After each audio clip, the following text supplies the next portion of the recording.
Have you ever wondered about the humble beginnings of one of history's most formidable conquerors, Genghis Khan? Born as Temujin in the harsh landscapes of Mongolia, his story begins with struggle and survival. The death of his father when he was just 9 left him, his mother, and his siblings in destitution, ostracized by their tribe. In these formidable years, Temujin learned the harsh realities of life. He understood the importance of alliances, marrying his wife Borte to secure one such alliance. He faced betrayal, captured and enslaved by his tribe but managed to escape, demonstrating his resilience and indomitable spirit.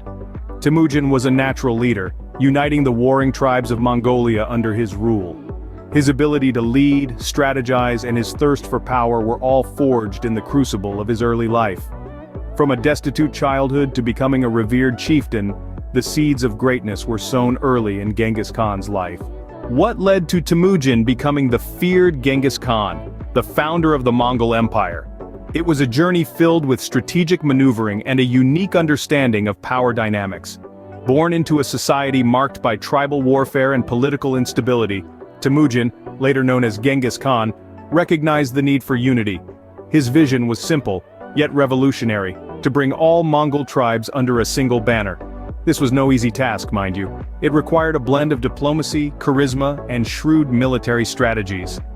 Genghis Khan managed to form strategic alliances, often sealed through marriages, and he wasn't shy about using force when necessary. He was a master at playing the long game, always thinking several moves ahead. By the year 1206, Genghis Khan had achieved the seemingly impossible.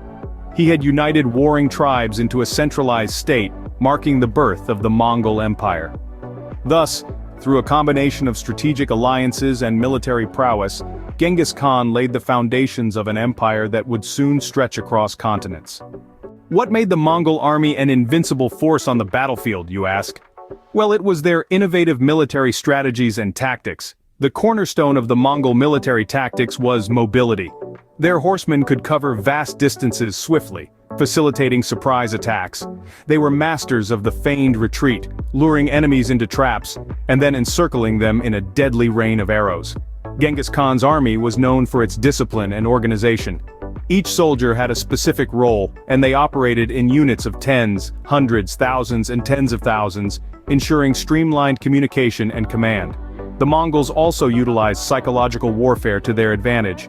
They often exaggerated their numbers using dummy soldiers and spreading rumors, instilling fear and confusion among their enemies.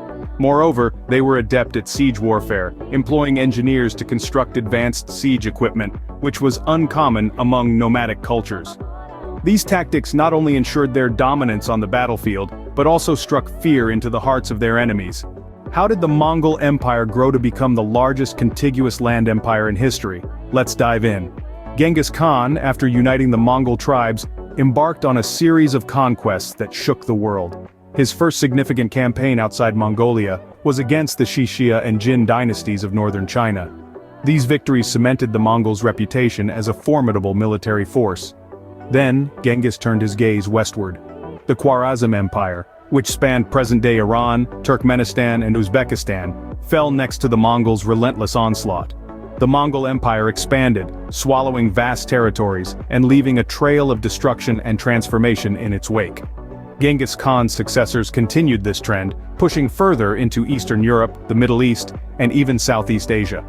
By the time of Kublai Khan, Genghis's grandson, the Mongol Empire stretched from the Pacific Ocean to the doorstep of Western Europe, an unprecedented feat in world history. Such vast territorial gains were a testament to the Mongols' military might and strategic acumen. What set the Mongol Empire apart in terms of governance and administration? Well, Genghis Khan, a visionary leader, understood that to manage an empire that spanned continents, a strong administrative system was essential. So he implemented a sophisticated structure, replacing tribal loyalties with an allegiance to the state. He divided the empire into provinces and districts, each governed by trusted officials who were responsible for maintaining order, collecting taxes, and implementing laws. Genghis Khan also introduced the Yasa, a code of laws that governed everything from property rights to diplomacy. The Yasa was a unifying force, ensuring uniformity across the diverse empire. A unique feature of the Mongol administration was the courier system known as the Yam. This was a network of horse riders and stations that facilitated fast communication across the vast territories. So you see, the Mongol Empire was not just an empire of warriors but also one of efficient administrators. The Mongol Empire's unique administrative systems ensured efficient rule over vast territories and diverse populations. What influence did the Mongol Empire exert on the cultures and societies it conquered? This question takes us on a journey through time, exploring the cultural exchanges and impacts of the Mongol Empire on conquered societies. The Mongols, though known for their military prowess, were also catalysts of cultural fusion. They didn't impose their culture on the conquered, instead they absorbed elements from the cultures they encountered. This led to a rich cultural tapestry that spanned the vast empire, from the Middle East to Eastern Europe to China. In the realm of language, the Mongols adopted the Uyghur script, which later became the Mongolian script. They also patronized arts, literature and science, leading to a golden age of cultural flourishing in their territories. In religion, the Mongols practiced religious tolerance, allowing multiple faiths to coexist within their realm. This resulted in a melting pot of religious and philosophical ideas, further enriching the cultural landscape. The Mongol Empire, thus, left a profound and lasting impact on the cultures and societies within its realm. How did the Mongol Empire transform trade along the Silk Road? It's quite the story. Under Genghis Khan's rule, the Mongol Empire established unprecedented safety and stability across the vast Eurasian territory it controlled. This Pax Mongolica, or Mongol Peace, allowed for the revitalization and expansion of the Silk Road, the ancient trade route connecting East and West. Merchants, traders, and travelers could traverse this route with relative ease and safety, thanks to the Mongols' stringent protective measures.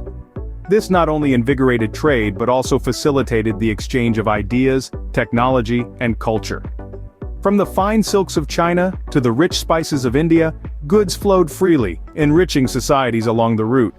Moreover, the Mongols themselves were active participants in this trade, further boosting its growth. They established a complex system of relay stations and a postal system, which significantly improved communication across the empire. The Mongol Empire, in its own way, helped to globalize the ancient world. What enduring impact did Genghis Khan and the Mongol Empire leave on world history? Genghis Khan, a name synonymous with conquest and empire, remains one of history's most intriguing figures. His legacy, however, is not just confined to the vast territories he conquered. Under his rule, the Mongol Empire became a crucible of cultures, fostering an exchange of ideas, goods, and technologies among diverse civilizations. This exchange led to significant advancements in science, arts, and literature, shaping the world as we know it today. Genghis Khan's meritocratic leadership and administrative reforms also set a precedent for future empires. His legal code, the Yasa, influenced the development of modern legal systems, promoting justice and order. Furthermore, the Mongol Empire's role in securing and expanding the Silk Road revolutionized global trade. This stimulated economic growth and connected East and West in an unprecedented way. Genghis Khan's legacy, thus, extends far beyond his conquests, influencing the course of world history. What factors led to the eventual decline and fragmentation of the Mongol Empire? That's a question that has intrigued historians for centuries. The Mongol Empire, which once spanned the breadth of Eurasia, began to crumble from within, due to a combination of internal conflicts and weak leadership. The death of Mongke Khan in 1260 sparked a civil war between his brothers Kublai and Arik Bok, fracturing the unity of the Mongol Empire. Subsequent leaders struggled to maintain the cohesion and discipline that characterized the rule of Genghis Khan. The Mongols' nomadic lifestyle also played a part. As they settled in the regions they conquered, they began to adopt the customs and lifestyles of these areas, further diluting their unity. Externally, the empire faced resistance from subject people and rival states, and over time these external pressures coupled with the internal weaknesses led to the gradual decline of the Mongol Empire. The mighty Mongol Empire eventually succumbed to the same fate that befalls all empires: decline and fragmentation. What became of Genghis Khan's successors, such as Kublai Khan and the Yuan dynasty? A question that invites us into the intriguing world of the Mongol Empire's legacy. Genghis Khan's descendants, in their own right, were formidable leaders who continued to shape the world in profound ways. Take Kublai Khan, for instance, the grandson of Genghis Khan. He ruled over one of the most affluent periods in Chinese history, the Yuan dynasty. His reign saw the unification of China, advancements in science, and flourishing of the arts, marking a significant era of cultural and intellectual growth. Under his rule, the empire extended its reach to the far corners of Asia, further solidifying the Mongols' influence. He also made strides in administration, establishing a government that balanced Mongol traditions with Chinese bureaucracy. Then there were others like Ogedei and Guyuk, who upheld the Mongol military prowess, continuing the expansion and conquests initiated by their forebear. The successors of Genghis Khan carried forth his legacy, each leaving their own mark on the annals of history.